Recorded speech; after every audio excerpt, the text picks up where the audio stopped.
Working ఉమెన్స్కి hostel ఉన్న వాళ్ళకి ఈజీగా చేసుకునే సాంబార్ పొడిని ఎలా తయారు చేయాలో చూద్దామండి. ఇన్స్టెంట్గా ఇలా సాంబార్ పొడి తయారు చేసి పెట్టుకుంటే కనుక ఈజీగా చేసుకోవచ్చండి సాంబారు.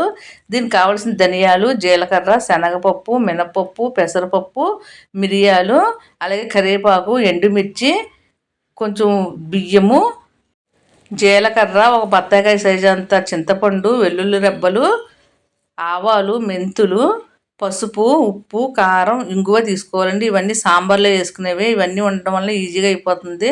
అలానే కొంచెం బెల్లం పొడి కూడా తీసుకోవాలి.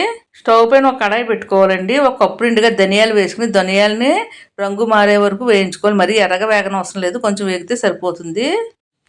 తర్వాత పావు కప్పు జీలకర్ర వేసుకోవాలి. జీలకర్ర కూడా వేగిన తర్వాత తీసి పక్కన పెట్టుకోవాలి. ఒక పావు కప్పు మిరియాలు, ఒక 2 స్పూన్లు మెంతులు, 1 స్పూన్ ఆవాలు కూడా వేయించి తీసి పక్కన పెట్టుకోవాలి. తర్వాత పావు కప్పు నిండుగా బియ్యం వేసి వేయించుకోవాలి. బియ్యం కొంచెం వేగిన తర్వాత అరకప్పు పెసరపప్పు వేసి 2 మంచి రంగు వచ్చే వరకు వేయించుకోవాలి. అన్నీ ఒకసారి వేయించేస్తే కనుక మాడిపోయినట్లుగా వస్తాయండి. కొంచెం కొంచెం వేసి వేయించుకోవాలి.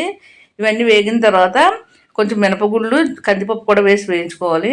ఇలా పొడి చేసి పెట్టుకుంటే ఇన్స్టెంట్గా అప్పటికప్పుడు సాంబార్ కావాలంటే అప్పటికప్పుడు తయారు చేసుకోవచ్చండి. తర్వాత కొంచెం శనగపప్పుని, ఎండుమిర్చిని వేయించుకోవాలండి. ఎండుమిర్చి కారం తగ్గట్టుగా వేసుకోవాలి. లవంగాలు, దాల్చిన చెక్క వేసుకొని వేయించుకోవాలి. హోటల్ స్టైల్ సాంబార్లో ఉంటుందండి లవంగాలు, దాల్చిన చెక్క వేయడం వలన. ఇవన్నీ వేగిన తర్వాత కరివేపాకు కూడా వేసి క్రిస్పీగా అయ్యే వరకు వేయించి తీసి పక్కన పెట్టుకోవాలి. తర్వాత చిన్న ఎండు కొబ్బరిని ముక్కల్ని చిన్న చిన్నగా ముక్కలుగా కట్ చేసి వేయించి తీసి పక్కన పెట్టుకోవాలి. తర్వాత మనం తీసి పెట్టుకున్న చింతపండుని పలచగా చిన్న చిన్నగా ముక్కల్లా చేసినట్టుగా చేసి వేయించుకోవాలి. దీంట్లో పచ్చి వాసన అంతా పోయే వరకు వేయించుకోవాలి. ఇవన్నీ వేగినవన్నీ చల్లారిన తర్వాత మిక్సీ జార్లో వేసుకోవాలి. వెల్లుల్లిపాయలను ఎండు కొబ్బరి మట్టుకు లాస్ట్లో వేయించి తీసి పక్కన పెట్టుకోవాలి. లాస్ట్లో వేసుకోవాలి.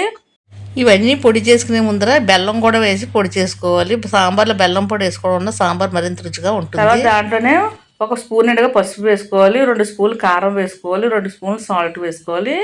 తర్వాత ఇంగు పొడి వేసుకోవాలి. ఇవన్నీ మెత్తగా మిక్సీ పట్టుకోవాలండి. ఇలా మిక్సీ పట్టుకున్నవంతా ఒక గాజు సీసాలు వేసుకుని స్టోర్ చేసుకోవాలండి. 6 నెలల పాటు నిల్వ ఉంటుంది. మీకు సాంబార్ పెట్టాలంటే కనుక నిమిషంలో పెట్టేసుకోవచ్చండి. సాంబారు ఇన్స్టెంట్ సాంబార్ పొడి అండి ఇది. కుక్కర్లో మీకు కావాల్సిన కూరగాయ ముక్కలన్నీ కొంచెం నెయ్యి వేసి చక్కగా వేయించుకుని మెత్తగా అయ్యే వరకు ఉడికించుకోవాలి. మీకు ఏ కూరగాయ ముక్కలు వస్తే కనుక అవన్నీ వేసి ఉడికించుకోవచ్చండి. ఇలా ఉడికిన తర్వాత ఒక 2 స్పూన్ల పొడిని ఒక చిన్న గిన్నెలో వేసుకోవాలి. వేసుకున్న తర్వాత వాటర్ పోసి బాగా కలుపుకోవాలి. ఇలా కలుపుకుని ముక్కలన్నీ ఉడికిన తర్వాత ఆ ముక్కలో ఈ వాటర్ పోసుకుని బాగా 2-3 పొంగులు వచ్చే వరకు ఉడికించుకోవాలి. పక్కన స్టవ్ పైన కడాయి పెట్టుకుని పోపు వేసుకుని పోపు అంతా పట్టుకొచ్చి సాంబార్లో వేసుకోవాలి. మెంతులు, ఆవాలు, జీలకర్ర, ఎండుమిర్చి వేసి వేయించుకోవాలి. ఇడ్లీ వేసుకున్నప్పుడు సాంబార్ చేసి పెట్టుకుంటే కనుక చాలా బాగుంటుంది. కమ్మగా చిక్కగా చాలా బాగుంది. చూసారా? మీరు కూడా ఈ విధంగా ఒకసారి తప్పనిసరిగా ట్రై